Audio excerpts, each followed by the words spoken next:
Bob's visit brings them some good luck. Now, when you pour water down the drain, you pay for the privilege. Of course, it's called sewerage, and it forms part of your water bill. In fact, it usually forms about half of the bill.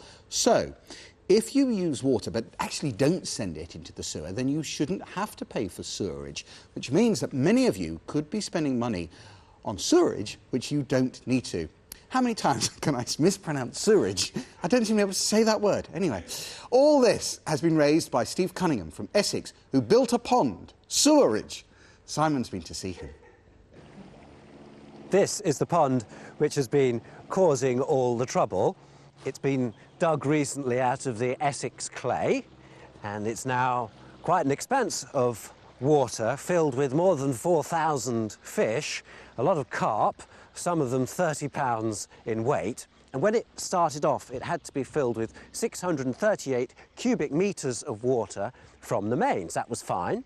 The supplier was happy to sell that. But the way the water companies work is that they charge you for the main supply, and then they add on a matching charge for what they call sewerage, what you put down the drain. And that's what they tried to do in this case. But as you can see, the water is still here. It hasn't gone down the drain, and that is where the argument started.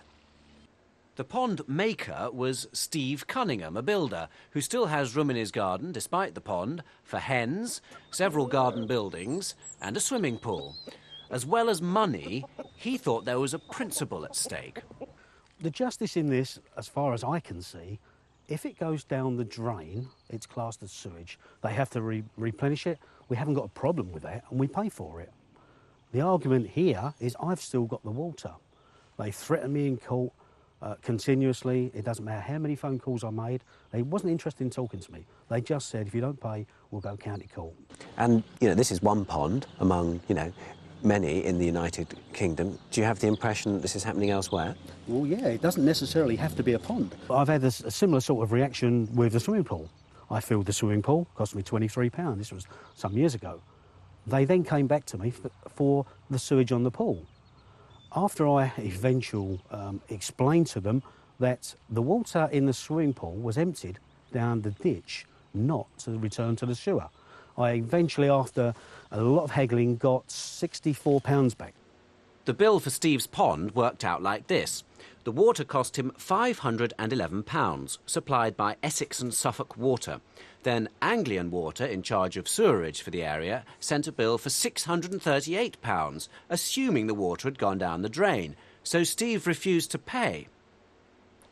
The waters stayed in the pond for 3 years, during which time the fish have thrived, and Anglian Water has won the legal battle over Steve's tactic of refusing to pay bills. On the other hand, the company agrees that if you can show that you haven't poured water down the drain, you shouldn't have to pay the sewerage charge. Everything that can block this has blocked it. At every step of the way, we've tried to help Mr. Cunningham. You did try to charge him the money for sewerage of this water that was going into a pond. Oh, initially we did, and we do that with every customer. We estimate that about 5% doesn't go back into a sewer, so Anglian Water gives every single customer 10%, so just to make sure we cover that. If it's more, as Mr. Cunningham was, we actually moved him to 81%, so much bigger reduction. He then came back to us saying it's actually more, and we just simply said, as we would to anybody, we'd like a bit more evidence, please. If you can put a meter in, we'll prove it. The upshot is that Anglian has relented and has now rebated the sewerage charge on the pond. And Steve has taken to heart the message about metering. Right, this is a volumetric meter made by Aquadis. It's a very durable, very robust meter. So it's just like, I mean, it looks to me like a normal water meter. It's basically for a your normal supply. water meter. The water will pass through the meter, through the dials. You've got the tenth there, points of a meter, and your full reading. So that tells you how much water you're using via the hose for the garden, and in your case for the swimming pool as well. Yes. And then you have a reading there, and how can you use? Via the hose, never to go down the drain. And he set up a website to sell qualifying meters to other water users. So this is dynamite. It is. It's fantastic. It's reduced my water bill tremendously. So here are some hints on how to get a sewerage rebate. First of all, contact the water company which looks after your sewerage. It'll send you a list of questions, and you might need to provide evidence of how much hasn't gone down the drain, and on that basis they'll calculate your bill, hopefully a lot less. The question in Steve's mind is how many thousands of people have been paying too much for their sewerage. Like Anglian, most suppliers include a discount in the price ranging from 5 to 10%, assuming that some water doesn't go down the drain.